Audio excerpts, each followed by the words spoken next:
Alright, when you can't trust a Chevy dealership to fix a vehicle over 150,000 miles and your local mechanic just can't seem to figure it out, you do your research yourself, you find out your problem, study it, and what we've come across today is we've got a busted evap canister which is leaking charcoal pellets into all my lines, into my fuel tank. Once these charcoal pellets get in your fuel tank, they're turned into a sludgy, oily residue, and being as I have an internal fuel pump, what that does is clog up your fuel pump, which causes hard starting, stalling, problems filling up, multiple other things. So we're going to be doing a complete fuel system overhaul. Tools you will need: everything: air compressor, 2 floor jacks, set of tools, new fuel pump, new lock ring, pick set for your hose, filler neck, some microfiber towels from Harbor Freight that are lint, that don't produce lint, a new lock ring, definitely an intrinsically safe flashlight, purge valve solenoid, vent valve solenoid, evap canister, fuel pump, and a brass punch kit, which you can get from Harbor Freight if you don't have the lock ring removal tool, so because brass does not produce sparks. So air compressor, torque wrench, rubber mallet, place to store your old gas in, because we're definitely dumping the tank. We're going to be cleaning out the inside of the tank, letting it dry, and then we're going to put all this stuff back together. So very first thing you want to do after you get the vehicle jacked up the way you want it, you want the rear up a little higher than the front, obviously, because the tank has to come down in the back first. You're going to want to disconnect the negative battery terminal. Then you're going to come over here to your fuel rail, and you're going to take this cap off. Let me see if I can cut a light on so you can see. You're going to want to take this cap off, and you're going to want to push down on that little pin in there to relieve your fuel pressure. Alright, we're going to do that, and then we'll go to steps 2 and 3 and 4 and 5 and everything else. What we're going to do, we're going to spray a little WD-40 on everything that we got to take off. This is the evap canister bracket. We're going to spray some WD-40 there. We've got a vent valve solenoid. We're going to spray a little WD-40 on that bolt right there, because this got to come out. We got your rear tank strap right there. That's your bolt to get it off. We're going to spray a little WD-40 there, and as well on the front. And then once we've done that, we're going to let that sit for a minute, and then we're going to remove this line and this line and that little red one right there from the evap canister. And once we get them removed, we're going to proceed to removing the filler neck. We're going to move that little line there, and then we'll ease up to the front of the gas tank and take loose the high pressure fuel line, and then the return vent that goes to the purge valve, purge valve solenoid up on top of the engine compartment. And once you've got all your evap canister lines disconnected, this one here, I've got my filler neck hose loose. It twists, so I know it's loose, but I can't pull it off right now until I lower the tank down just a little bit. And this vent line, this little bitty, where'd she go? This little bitty vent line right here, this little booger here that I took loose, already got charcoal pellets coming out of it. So we're going to make sure that's clean. What we're going to do is blow out all the lines with some compressed air and a little air nozzle once we get everything disconnected. But from this point, before we even think about taking these straps off, we're going to go up. There's 2 more lines to disconnect up at the front of the tank. One of them I know I can reach without lowering the tank. The other one may be a little difficult because it'll actually be right on top of that rail there. You have to reach up there and feel for it with your hand. And it's a pretty easy clip to undo. But anyway, that's what we're going to do next. We're going to disconnect those 2 lines. One of them goes vents fuel vapors to the purge valve, which is on top of the intake manifold. The other is your high pressure line that pushes fuel to the engine, which I will be replacing it too, because the O-rings in them are known for going bad. Okay, now we're up here in front of the fuel tank. There's the rear of the vehicle. We're up here at the front of the fuel tank. This is the vent line I was talking about that goes to the purge valve solenoid on top of the engine. And way back here, you see this metal line right here? You have to reach around the back of the frame and reach up on top, and you can actually feel where it is up here. I know you guys can't see it, but there's a connector up here that you have to take loose. And once these two connections are done, you'll be able to lower the tank down just enough to reach the electrical connectors on top of the fuel pump. And once they're disconnected, we can bring the tank down the rest of the way. So we're going to start here, and the way you remove this is you got a little tab here on one side and a tab on the other. You're going to squeeze them in and push up, and it'll come loose. It's kind of hard to do one-handed, but anyway, that's what we're going to do, and I'll show you in a minute. Once you've got everything disconnected except for the two electrical connectors on top of the fuel pump, you're going to want to place a jack up under the rear of the tank, not blocking your straps, because your straps got to come off. And you're going to want to put a jack up under the front of the tank, also not blocking the strap, because the strap's got to come off. What we're going to do, we're going to loosen these two 15mm bolts on these tank straps. And we're going to remove our straps, and we're going to have all the tank weight on the jacks.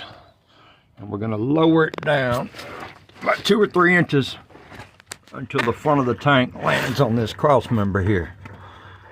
Alright, and then when we get enough clearance, we'll reach up there, undo the electrical connectors, and then lower the tank the rest of the way down. So, that's what we're doing next. You've lowered the back of the tank just a little bit. There's another connection right here that's got to come loose, and that actually comes over that cross member. See that cross member there? So that has to be disconnected before you lower the tank the rest of the way, or you'll rip that off and break that. So we're going to do that next, and then we'll get the tank all the way down. Well, actually we'll lower the front down a little more, undo those two electrical connectors on top of the fuel pump, then we'll take the tank all the way down. So that's what we're doing now. Now the reason we jacked the rear of the vehicle up and left the front about that, you see that filler neck tube right there? We got to clear this rear differential. We have to get the rear down first.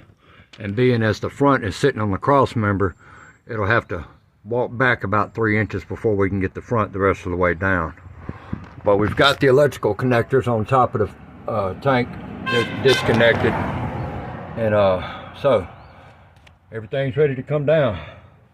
So that's the next step, easing her down. Hey, hey, hey. Now once you've got her out, let's kind of go over with what all this is. That's the fuel tank pressure sensor right here. That's your electrical connection for your fuel pump. This blue line is your high pressure line that feeds fuel to the engine. This line here connects to the charcoal canister, which is probably clogged up with charcoal pellets. We're going to blow all these out. We're going to blow everything out. So then we're going to pull the fuel pump. We're going to dump the remaining fuel. We're going to clean the tank out inside of the tank with soap and water, and put some isopropyl alcohol in the bottom, flush it around real good, dump that out, let it air dry, make sure it's completely dry before we decide to put the new fuel pump back in, which is what should have been done in the first place when I took it to a local mechanic. Before we put this fuel pump is just over a year old, and all they did was just put a new fuel pump in and didn't take care of the problem, so we're taking care of the problem. And there's my Jazzy baby and my Bootsy. But anyway, that's what we're doing next. Next thing we're going to do, kind of lifting this electrical connector, but right here on this little bracket here is my purge valve solenoid, which is this little box right here. I've already disconnected the hose, which is right here, and this one right here in the back, and one electrical connector, which is here. And then we just simply lift it up off of the bracket and remove it. We're going to be replacing this. I don't hear any charcoal in it, but I did one time when I pulled it off before. And then we're going to take this line right here and we're going to blow air through it and see if any charcoal comes out of the back end. And I think we'll be all right here. But that's next step. All right, so here it is. We found the problem. This line right here that connects to the back of the purge valve, it connects to a metal line right back here behind the engine. That metal line feeds down.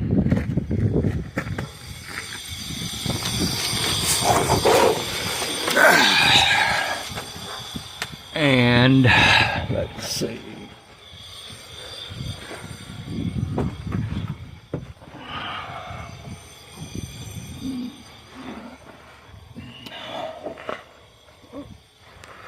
Bear with me, I'm trying to get you to it. Oh, yeah.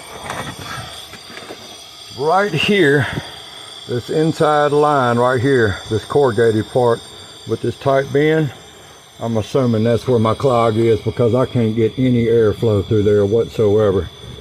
So we're clogged up with charcoal pellets. I'm hoping it's right here in this little bend. Yeah, I can hear them in there. If I can get them to break loose, then we'll be able to get them blowed out. I think I can play with this and tap this line and get them blowed out without having to remove that whole line. But that's where my clog is. That's what's causing my problems. So everything else on top of the fuel tank is blowed out. It's free. Everything else is getting replaced. So this one line that goes to the purge valve solenoid on top of the engine is what's clogged up. And I'm gonna play with it and get it blowed out. Okay, so we got the fuel pump out. I'm not even gonna put the phone over there by the fuel tank to show you what's in it. I'll show you in just a minute when I dump the fuel tank into one of these buckets. I'm gonna show y'all something. When your local this fuel pump's a year and a half old. So when your local mechanic says, "Oh, we don't clean the fuel tank unless we have reason to believe there's trash in it." Well, if you thump the evap canister and you hear charcoal pellets, there's trash in it. Brand new fuel pump, $600. Watch this. How's that for you? Charcoal pellets. You see all the trash in there?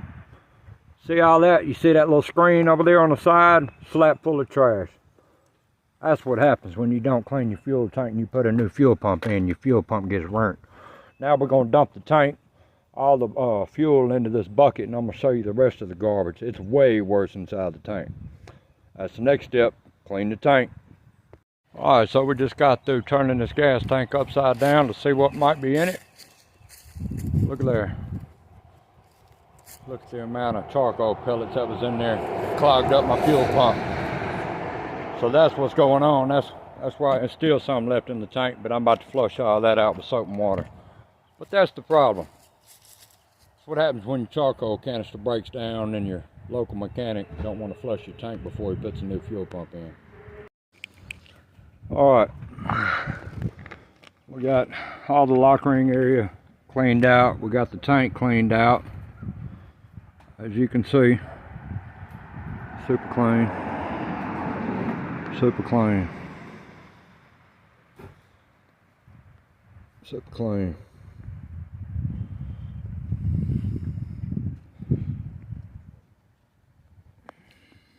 No more charcoal pellets, no more dirt and debris. Got all our ends bagged off with tape, keep any dirt and debris from getting in there. Now we're going to put the new fuel pump in. Next step. Once you get your new O-ring, new lock ring, new fuel pump in, reconnect all your lines, make sure everything's blowed off real good, and then go to the next step. Alright, now that we got all this part done, we got this brand new purge valve solenoid, which we're going to install. It'll go right up under this electrical connector. It'll hook to that hose there, hook to this little black hose that my pinky finger's on, and then we got one electrical connector that it'll connect to. And once we get our purge valve solenoid put in, we'll move on to the next step. Now that we've got a new purge valve installed, front hose hooked up, rear hose hooked up, electrical connector hooked up. Next thing we're going to be doing is replacing this evap canister and purge valve solenoid. I'm not purge valve, but vent valve solenoid. We've got all this taken care of. Now we're going to go to the original cause of the problem, which is the deteriorated charcoal in the evap canister. We're going to replace it, and we're going to replace the vent valve solenoid, so it'll stop cutting off every 60 cents when you're trying to fill up. This is a typical problem with 2007 to 2014 Chevy Tahoe, Silverado, Cadillac Escalade. Typical problem with it, and so we're just doing a complete system overhaul, fixing everything. So next step, charcoal canister replacement. All right, we're going to replace this evap canister here. I originally was going to take it loose here, take the whole bracket down, but I think I can just take this 13mm bolt out and it should just slide right out. So that's the next step. When I get it taken out, I'll show you what the main problem was. All right, I took the 13mm bolt out, and evap canister just slide right on up out of there. It's supposed to. Anyway. Yep. Get this back corner back here. Out of there. And we'll get it out.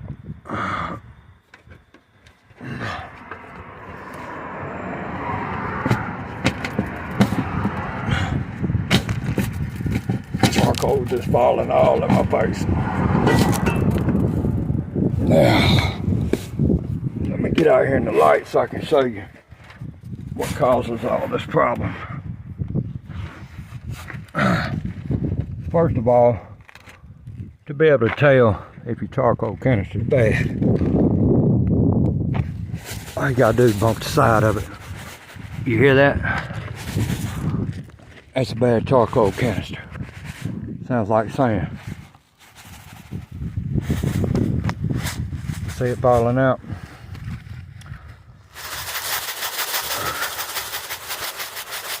Just saturated with gas. This clogs up all your evap lines, gets in your fuel tank, as you can see from earlier. Causes major problems. So, let me show you what one's supposed to sound like.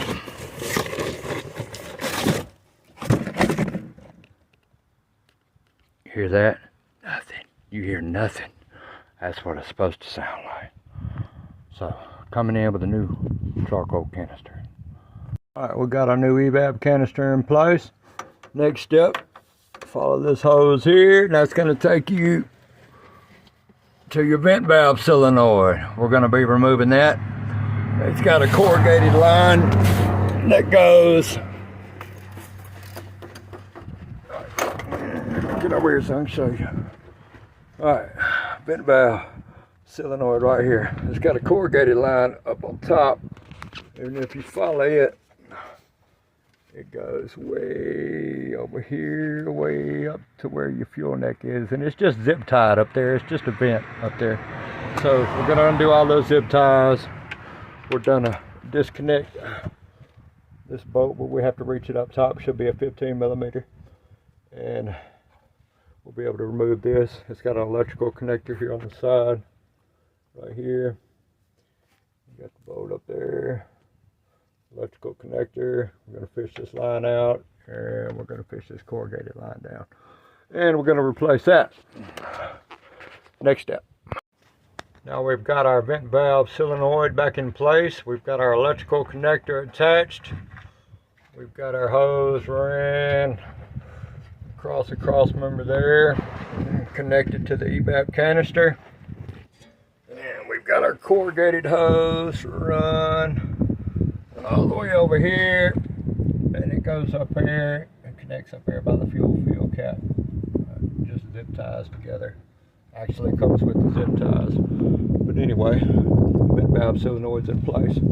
Next step, we'll bring our nice and clean and brand new fuel pump and gas tank over here. We slide it up under the truck, get it in position. We're going to hook up the electrical connectors on top of the fuel pump. We're going to do that first, and then ease her on up, and we're going to lift the front up on the cross member there. And since the tank is really light, I ought to be able to do most of this by hand. And get the front vent line, front right up there, and the front left, the high pressure fuel line. We're going to connect these two back to the evap canister, this to the vent line, and connect our filler neck hose, and then put the straps back on and put some gas in her. So, next step.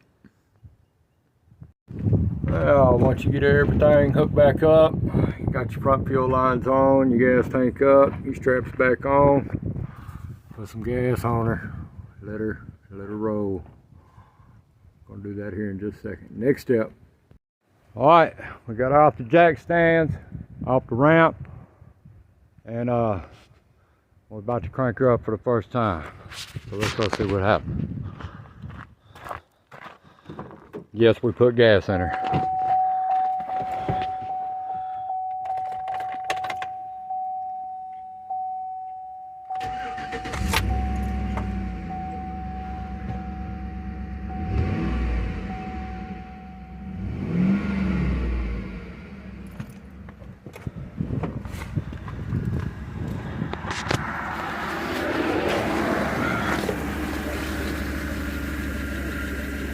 Get up under here, look for anything, check for leaks, smell for smells. Everything smells good. Nothing pouring out from under there, so that's a good sign. I believe we got it fixed.